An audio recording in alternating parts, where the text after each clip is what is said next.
đang lấy xe này không dính cái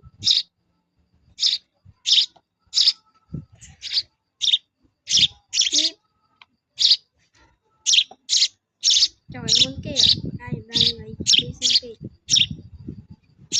sao nó xe vậy cảm ơn làm cho nó là rõ miên qua bà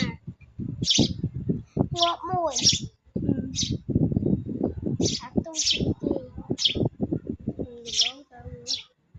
nó tôi chỉ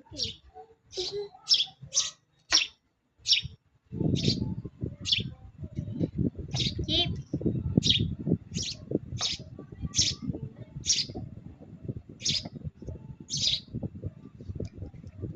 đây chip ô cầm chắc chip đây trong tăng con đó hơn mà đâu vừa hai cá tiền chip ủa ăn đây ủa ăn lấy đi rồi gì vậy chuyện đi xí đâu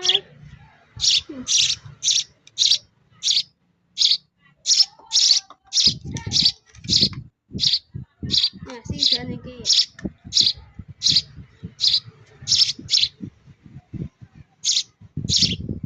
gì đã mấy nhé xí tôi đi ở kia mang xí đây ngay nha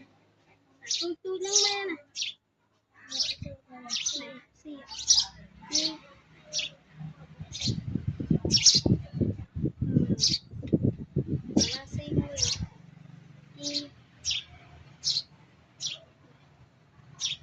này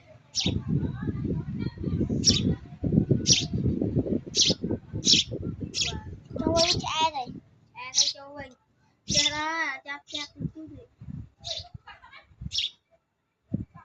Việt Nam đọc cô vậy mơ đọc cô bắt mai dư ra câu đừng bẫy bẹt buồn này